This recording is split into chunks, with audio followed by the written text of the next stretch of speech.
हालांकि जब देखेंगे सेंट्रल यूनिवर्सिटी की साइट को, जब हम वेबसाइट खोलेंगे तो उसके ऊपर जो फोटो आता है वो शाहपुर कॉलेज का आता है और पीछे धौलाधार की पहाड़ियाँ दिखती हैं। तो 2-3 साल पहले कुछ ऐसे इंसिडेंट हुए, बच्चे एडमिशन लेके आए, तो जब वो उस कैंपस में पहुंचे तो वहाँ पर वो 4 कमरे देख के परेशान हुए कि हम तो फोटो देख कर आए थे कि पहाड़ है, इतना बड़ा कैंपस है, वो कहाँ है कैंपस। इंद्रुनाग जो चोला गाँव है, वहाँ से शुरू करके नीचे इंद्रुनाग जहाँ मंदिर है उसकी राइट साइड की तरफ सारी जो है यूनिवर्सिटी नीचे तक बननी थी। गवर्नमेंट ने, चाहे प्रशासन ने, चाहे आप सभी की मिलीजुली एक बात बोलो, इतना सारा खर्चा हुआ, चाहे वो फेंसिंग हुई, बहुत सारी चीज़ें वहाँ पर, चाहे वो स्तंभ लगाए गए, वो आज सेंट्रल यूनिवर्सिटी के नाम से, CUHP के नाम से वहाँ पर छोटे छोटे जो स्तंभ आज भी लगे हुए हैं। अपने नाम की पट्टी का तो वहाँ पर लगा गए क्योंकि 2019 में तो केंद्र के इलेक्शन थे, तो वहाँ पर उन्होंने इलेक्शन के नाते वो जो है वो उसका ऐसा शिलान्यास कर दिया और आज भी वो सिर्फ पट्टी का यूं ही लटकी है और उसके अलावा वहाँ पर कोई भी एक ईंट केंद्रीय विश्वविद्यालय के नाम की नहीं है। तो लगभग टीचर्स या स्टूडेंट्स की बात करूँ तो वो तो धर्मशाला रहना ही प्रेफर करता है। कभी भी तीनों या चारों विभाग जो है आपस में कभी बैठकर बातचीत नहीं कर पाए, तो वो चीज़ें मुझे लगता है कि फिर वर्क नहीं कर पाई, इसलिए आज जो है वो एक भी पत्थर मुझे लगता है कि सेंट्रल यूनिवर्सिटी का है ही नहीं धर्मशाला। द न्यूज़दार में आप सभी का स्वागत है और हम आज आपके समक्ष एक मुद्दा लेकर आए हैं, सेंट्रल यूनिवर्सिटी का कैंपस धर्मशाला का।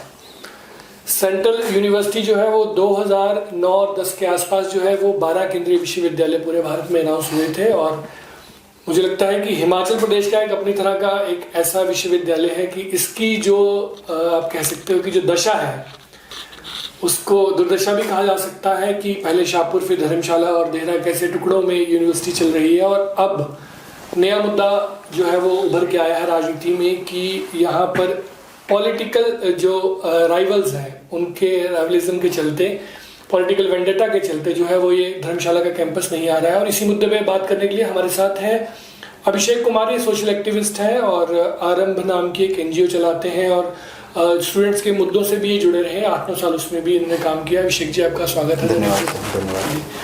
तो अभिषेक जी, हम सेंट्रल यूनिवर्सिटी के उस पर बात करेंगे। 2010 में ये यूनिवर्सिटी यहाँ अनाउंस हुई थी, अभी तक इसका कैंपस जो है वो बन नहीं पाया है।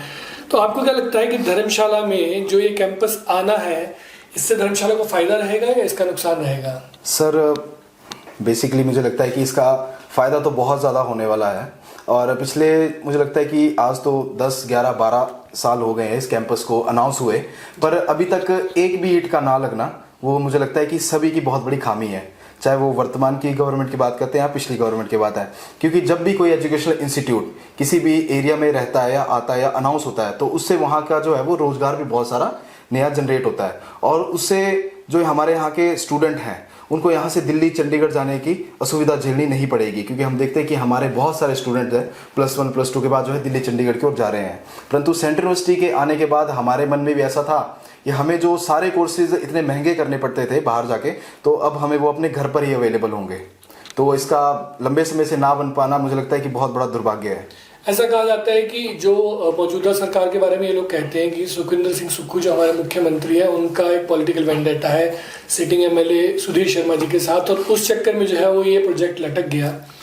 तो इसमें आपको लगता है कि यही सरकार दोषी है कि पिछली सरकार में भी ऐसा कुछ हुआ था? सर, बेसिकली तो दोनों सरकारें इसमें दोषी हैं। हम देखते हैं कि जैसे वर्तमान की परिस्थिति की तो बात कर रहे हैं कि 30 करोड़ जो है वर्तमान गवर्नमेंट इसमें प्रोवाइड करे, परंतु इससे पहले भी जब 5 साल बीजेपी की गवर्नमेंट रही तो जब अब वो धरने कर रही है, प्रदर्शन कर रही है, तो वो 5 साल वो उस पैसे को देने में लैप्स क्यों रही? हालांकि सेंटर में भी सेम गवर्नमेंट थी और स्टेट में भी, तब इतना बड़ा लैक रहा, तो तब यूनिवर्सिटी का ना बन पाना एक बहुत बड़ा दुर्भाग्य था। और वर्तमान की जो बात कर रहे हैं कि पिछली गवर्नमेंट ने कुछ नहीं किया या वर्तमान की गवर्नमेंट ने कुछ नहीं किया, तो लैक जो है वो दोनों ही गवर्नमेंट का है। तो आपने तो यूनिवर्सिटी को आप बहुत नजदीकी से देखते हो, तो क्या इसकी छोटी सी ब्रीफ में आप हिस्ट्री बता पाओगे कि शाहपुर में यूनिवर्सिटी कैसे शुरू हुई, वहाँ क्या चलता था, धर्मशाला में क्या चलता है और देहरा में अभी कैंपस जो है वहाँ पे क्या चलता है? एक छोटा सा ब्रीफ हमारे दर्शकों के लिए। जी, जैसे ही सेंट्रल गवर्नमेंट द्वारा 12 यूनिवर्सिटी जो है हमारे देश को मिलती है, उसमें हमारे प्रदेश को भी एक यूनिवर्सिटी मिलती है। और जब यूनिवर्सिटी आती है तो बहुत सारी चर्चाएं चलती हैं कि यूनिवर्सिटी को कहाँ बनाया जाए। तो शुरू में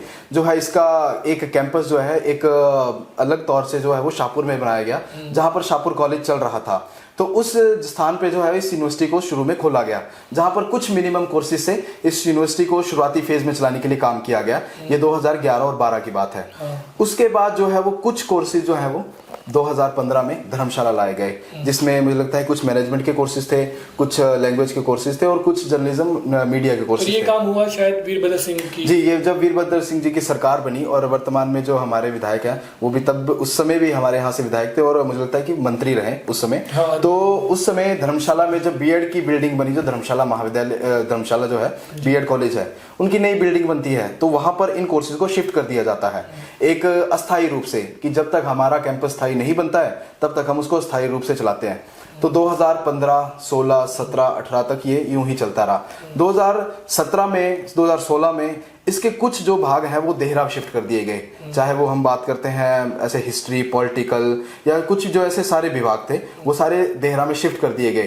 तो आज 2024 तक हमारे, अगर मैं अस्थायी कैंपसों की बात करूंगा तो अस्थायी कैंपस इस समय 5 हैं। अस्थायी कैंपस 5 है यूनिवर्सिटी के। हाँ, एक धर्मशाला में 2 जगह चल रहा है। धर्मशाला का जो बॉयज स्कूल का कैंपस एक्वायर किया गया है, एक बीएड का एक्वायर किया गया है। एक अपना शाहपुर में, जहाँ पर शाहपुर महाविद्यालय था, आज शाहपुर महाविद्यालय के बच्चे जो है वो हॉस्टल में क्लासें लगाते हैं और जो केंद्रीय विश्वविद्यालय के बच्चे हैं वो शाहपुर महाविद्यालय के कैंपस में क्लासें लगा रहे हैं जी। तीसरा कैंपस आ गया हमारा देहरा में, वहां पर भी 2 बिल्डिंग लीज पर ली गई हैं और 2 बिल्डिंगों को लीज पे चलाया गया है।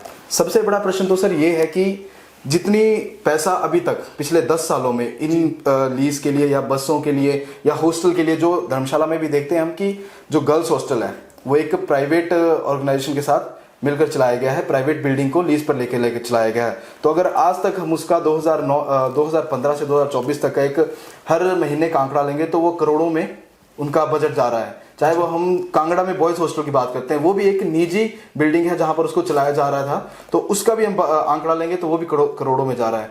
जितना पैसा अभी तक केंद्रीय विश्वविद्यालय के फंड से या उनके जितने भी बजट व्यवस्था से पूरे प्रदेश में अलग अलग जगह गया, चाहे वो हम शाहपुर की बात करें, देहरा की बात करें, तो उतने में तो मुझे लगता है कि आज तक अपनी बसेस भी आ जाती यूनिवर्सिटी की, अपनी बिल्डिंग बन जाती और अपनी कई चीजें खड़ी हो जाती। जी जी, वो तो है। तो इसमें अभिषेक जी, जो जैसे केंद्रीय विश्वविद्यालय वहाँ में भी लगता है कि अगर धर्मशाला में अगर आता, तो जैसे अब स्पोर्ट्स कैपिटल धर्मशाला को बीच में बोलने शुरू हो गए थे, बिकॉज अनुराग ठाकुर जो है वो क्रिकेट स्टेडियम लेके आए थे। केंद्रीय विश्वविद्यालय यदि यहाँ आता तो कई प्राइवेट एजुकेशन इंस्टीट्यूट वाले लोग ऐसे हैं जो ये कहते हैं कि धर्मशाला जो है वो एक एजुकेशन हब के रूप में भी उभरता, जो बच्चे कोटा वगैरह जाते हैं, तो धर्मशाला भी एक जो है वो हिमाचल प्रदेश का जो है वो कोटा माना जा रहा था, माना जाता जी। इसमें ऐसा सर कि जैसे केंद्रीय विश्वविद्यालय की जब बात आई कि यहाँ पर यूनिवर्सिटी खुलेगी, तो हम देख रहे थे कि बहुत सारे स्टूडेंट जो थे, अभी जहाँ पर वर्तमान में हमारा अस्थायी कैंपस है, तो जो लोग चंडीगढ़, दिल्ली या कोटा जाने के इच्छुक रहते थे या वहाँ पर जाते थे या कहीं नहीं जा पा रहे थे, तो वो यहीं पर एडमिशन लेकर खुश हैं। परंतु अभी ऐसे मुझे लगता है कि 10 से 15 बैच निकल गए हैं मास्टर्स से, पीएचडी से, जो यहाँ अस्थायी कैंपस में अपनी पीएचडी या अपनी मास्टर्स, अपनी बीएससी पूरी करके चले गए हैं। परंतु वो इस चीज़ से बिल्कुल असंतुष्ट है, क्योंकि जिस तरह की आउटपुट उनको एक बड़े कैंपस में मिलनी चाहिए थी वो नहीं मिली। चाहे वो स्पोर्ट्स एक्टिविटी की बात कर रहे हैं, जैसे हम अभी स्पोर्ट्स की बात कर रहे थे, तो अभी केंद्रीय विश्वविद्यालय एक ऐसा विश्वविद्यालय है जिसको नैक की ग्रेडिंग में सबसे अव्वल रखा गया है। तो अभी यहाँ पर पिछले 2 सालों में बहुत सारी स्पोर्ट्स की मीट भी हुई, जिसका इन्होंने वेन्यू अपना सिंथेटिक ट्रैक में हुआ। चाहे वो नॉर्थ की हम वेट लिफ्टिंग की बात करते हैं, चाहे वो एथलीट की बात करते हैं, वो केंद्रीय विश्वविद्यालय हिमाचल को मिली, नो डाउट। ये सारे विश्वविद्यालय के प्रशासन का एक अच्छा कॉज था। परंतु यहाँ पर सिर्फ एक कमी है कि लीडरशिप की अच्छी लीडरशिप ना होने की वजह से यहाँ से जो कैंपस आज तक बिल्कुल गायब है। हम देख रहे हैं कि 2019 में जब प्रकाश जावड़ेकर जी जो एचआरडी मिनिस्टर होते थे, तो मुझे लगता है कि इलेक्शन के माहौल के करते वहां पर उन्होंने शिलान्यास भी किया था। आप देखेंगे वहां पर जदरांगल में किया, वहां पर पट्टिका लगी थी जी। तो उन्होंने अपने नाम की पट्टिका तो वहां पर लगा गए, क्योंकि 2019 में तो केंद्र के इलेक्शन थे, तो वहां पर उन्होंने इलेक्शन के नाते वो जो है वो उसका ऐसा शिलान्यास कर दिया। और आज भी वो सिर्फ पट्टिका यूं ही लटकी है और उसके अलावा वहां पर कोई भी एक ईंट केंद्रीय विश्वविद्यालय के नाम की नहीं है। जदरांगल से पहले मुझे लगता है कि इंद्रुनाग की तरफ भी कुछ हुआ था, उसका आपको कुछ नॉलेज है? जी, इससे पहले इंद्रुनाग जो जब 2010 या 11 की बात है, तो इंद्रुनाग में भी जो इसकी सबसे पहली जमीन वहीं पर फाइनल की गई थी कि इंद्रुनाग जो चोला गांव है, वहां से शुरू करके नीचे इंद्रुनाग जहां मंदिर है उसकी राइट साइड की तरफ सारी जो है यूनिवर्सिटी नीचे तक बननी थी। परंतु मुझे लगता है कि जो GIS की टीम थी उसने वहां पर उसकी जमीन को खारिज कर दिया था, क्योंकि वहां पर वो सारी लैंडस्लाइड वाली जमीन थी। परंतु इसमें देखने वाली बात यह है कि उस जमीन पर भी गवर्नमेंट ने, चाहे प्रशासन ने, चाहे आप सभी की मिलीजुली एक बात बोलो, इतना सारा खर्चा हुआ, चाहे वो फेंसिंग हुई, बहुत सारी चीज़ें वहाँ पर, चाहे वो स्तंभ लगाए गए, वो आज सेंट्रल यूनिवर्सिटी के नाम से, CUHP के नाम से वहाँ पर छोटे छोटे जो स्तंभ आज भी लगे हुए हैं, अभी भी खंबे लगे, अभी भी लगे हुए हैं। इस पे 25 लाख के ऊपर का, हाँ मतलब 18, 20, 25 लाख का वो फेंसिंग का सारा खर्चा हुआ है उस टाइम। अगर हम RTI या किसी माध्यम से निकाल सकते हैं तो उसको देख सकते हैं। तो वो सारे आज अपनी दुर्दशा को निहार रहे हैं। वहाँ पर CUHP लिखा हुआ है बहुत बड़ा बड़ा, और हम बनगो 2 से शुरू करेंगे जहाँ पर वो व्यू पॉइंट है, तो वहाँ पर वो सारे वो स्तंभ लगे हुए हैं ऊपर से लेकर नीचे तक। तो आज उसका बिल्कुल बेहाल है। इंद्रनाग में ये जो हुआ था ये मेरे ख्याल से भाजपा के समय में हुआ था जी।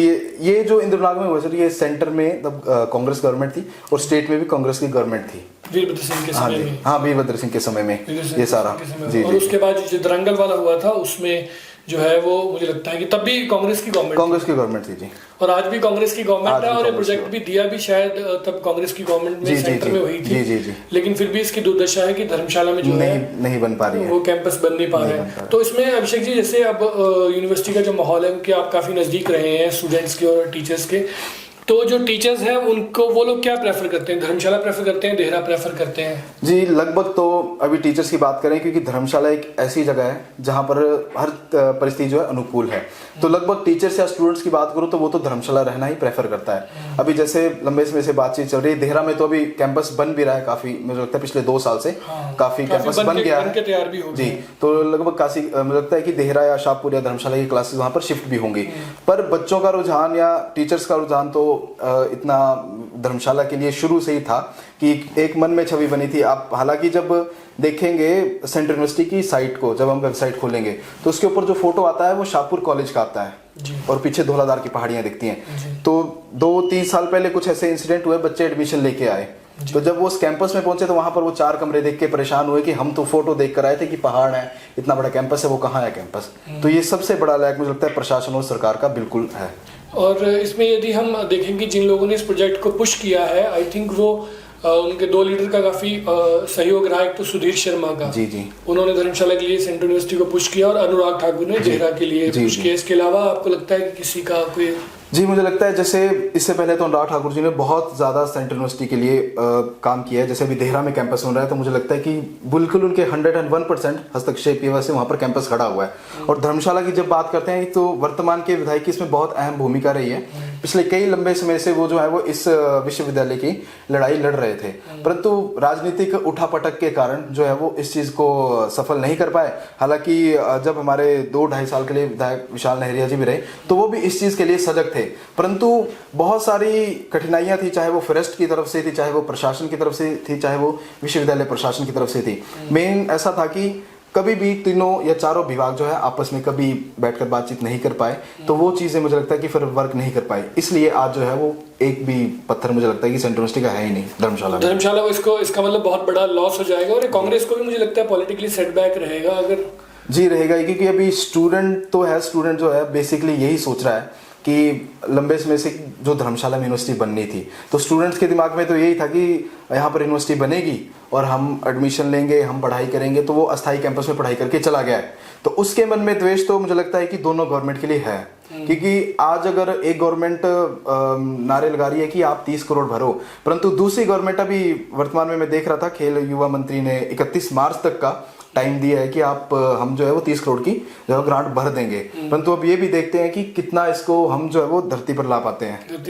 धर्मशाला में मेरे ख्याल अभी कांग्रेस के जो सिपे सलार हैं वो देवेंद्र जग्गी को देखा जा रहा है कि मुख्यमंत्री ने उनको यहाँ छोड़ा, और अगर ये प्रोजेक्ट किसी तरह से यदि फेल होता है तो उनके पॉलिटिकल करियर पे भी बात आएगी, सवाल खड़ा हो जाएगा। क्योंकि मुख्यमंत्री ने उनको भी खड़ा भी किया था इलेक्शंस में, और जिसमें वो मात नहीं दे पाए थे सुधीर शर्मा को, और अगर ये प्रोजेक्ट भी नहीं आया तो लगता है कि उनका बहुत बड़ा ऐसा लॉस हो सकता है, क्योंकि हम करियर भी उनका हिल सकता है।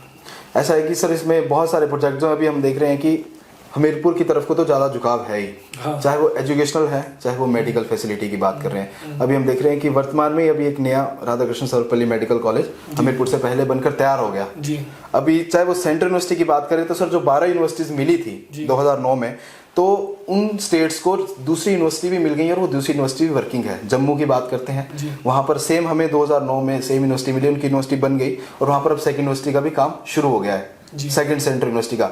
बठिंडा की बात करते हैं पंजाब की, तो वहाँ पर भी सेम यूनिवर्सिटी मिली और वहाँ पर भी दूसरी यूनिवर्सिटी बन गई। बिहार की बात करते हैं, वहाँ पर भी एक यूनिवर्सिटी गांधी जी के नाम से चल रही है और दूसरी भी यूनिवर्सिटी सेंटर की बन गई। तो लगभग सभी स्टेट्स में जहाँ मिली थी वहाँ पर सेकंड सेंट्रल यूनिवर्सिटीज का काम शुरू हो गया। सिर्फ हिमाचल का ही पता नहीं क्या बदनसीबी थी या राजनीतिक मतभेद रहे हैं। मुझे लगता है कि शिक्षा के व्यवस्था में या शिक्षा की बातचीत में तो राजनीति नहीं होनी चाहिए। और ये बहुत बड़ा दुर्भाग्य की बात एक और है कि आपको अभिषेक जी पता नहीं उसकी जानकारी है नहीं, क्योंकि हिमाचल जो है वो क्वालिटी ऑफ एजुकेशन में भी 21वें स्तर पे आ गया है। और ये बड़ी दुर्भाग्य की बात है। मुझे लगता है केंद्रीय विश्वविद्यालय का जो एक स्टैंडर्ड ऑफ एजुकेशन है वो बाकी इंस्टीट्यूट से बेटर होगा। जी बहुत सर, क्योंकि हम देखते हैं जब इसका जो एक्ट है 2009 का, जब इसका एक्ट पढ़ेंगे तो सर इसमें इतने सारे कोर्सेज हैं जो हम बड़े बड़े, चाहे NIT है, IIT है, MBBS है, वो ऐसे बड़े बड़े इंस्टीट्यूट्स में जाके करते हैं, पर वो हमें सेंट्रल यूनिवर्सिटी के एक ही कैंपस में हमें सारे कोर्सेज मिलेंगे। चाहे वो नर्सिंग की बात करें, चाहे मैनेजमेंट की बात करेंगे, चाहे मीडिया से रिलेटेड है, बहुत सारे कोर्सेज हैं जिसमें सर बच्चों को बहुत सारा एक्सपोज करने को मिल सकता था। अभी तक हम इसको था में रखते हैं क्योंकि अभी तक तो ये बिल्कुल जीरो है। आज हम अस्थायी कैंपस में जाके देखेंगे तो 35-40 बच्चे कैसे छोटे से कमरे में बैठ के पढ़ रहे हैं। और टीचरों की तो ऐसी दुर्दशा है कि जो टीचर इतनी हाई क्वालिफाई अपनी पढ़ाई करके आ रहा है, इतने अपना एक्सपीरियंस लेके आ रहा है, वो एक छोटे से कैबिन में बैठने को मजबूर है, जहां पर वो बच्चों को क्या पढ़ाएगा, वो अपनी मेंटली स्टेबल होगा या बच्चों को पढ़ाएगा, नहीं लड़ पाएगा। जब हम देहरा की बात कर रहे हैं तो देहरा में भी मुझे लगता है कि अब यूनिवर्सिटी तो चलो बन रही है, पर उस तरह से जो काम होना चाहिए था कि एक अच्छे मैनेजमेंट लेवल से, क्योंकि शुरू में कहा गया था कि काम लगेगा तो दोनों जगह इकट्ठा लगेगा। शुरू में यही बात आई कि जब एक पुल बनता है तो दोनों कड़ियां साथ बनती हैं, तभी वो पुल तैयार होता है। तो अब एक जगह वो कैंपस पूरा तैयार है और यहाँ पर बिल्कुल बंजर जमीन है और कुछ भी नहीं है। तो ये हम कह सकते हैं कि ये धर्मशाला और देहरा की बात नहीं है, ये पूरे हिमाचल प्रदेश की बात है। क्योंकि केंद्रीय विश्वविद्यालय यदि हिमाचल में अच्छे से स्थापित होता है तो मुझे लगता है कि हिमाचल के सभी बच्चों को इसका जो है वो मौका मिलेगा, लाभ मिलेगा इसका, और एजुकेशन स्टैंडर्ड भी जो है उससे मेंटेन रहेगा। लेकिन अगर ये नहीं कर पाया कोई भी, जैसे अभिषेक जी ने बताया कि जयराम गवर्नमेंट के समय में भी जो है फेंसिंग होके जो है वो उसके बाद बात आगे बढ़ी नहीं, वहीं तक बात रहेगी। और सुखविंदर सिंह सुक्खू की सरकार में भी जो है वो 30 करोड़ का अभी पेंडिंग है। और हालांकि आज वो आश्वासन दिया है कि 31 मार्च तक जो है वो पैसे जमा करवाए जाएंगे। यदि ये नहीं होगा तो ये बहुत बड़े दुर्भाग्य की बात है। और ये सवाल है कि हमारी जो पॉलिटिकल सिस्टम है, जो डेमोक्रेसी का पिलर है, वो कितना आंसरेबल है, कितना अकाउंटेबल है लोगों की भलाई के लिए। तो इसमें कहीं ना कहीं मुझे लगता है कि जनता को भी, आजकल तो सोशल मीडिया का ज़माना है, उनको पार्टिसिपेट करना चाहिए। और ये मांग जो है वो सोशल मीडिया के जरिए से उठानी चाहिए कि एक बैलेंस्ड ग्रोथ हो और धर्मशाला का भी जो सेंट्रल यूनिवर्सिटी का कैंपस है उसकी तरफ जो है वो बढ़ना चाहिए, सरकार ध्यान दे। तो अभिषेक जी, आपने हमें समय दिया, उसके लिए बहुत बहुत शुक्रिया। धन्यवाद।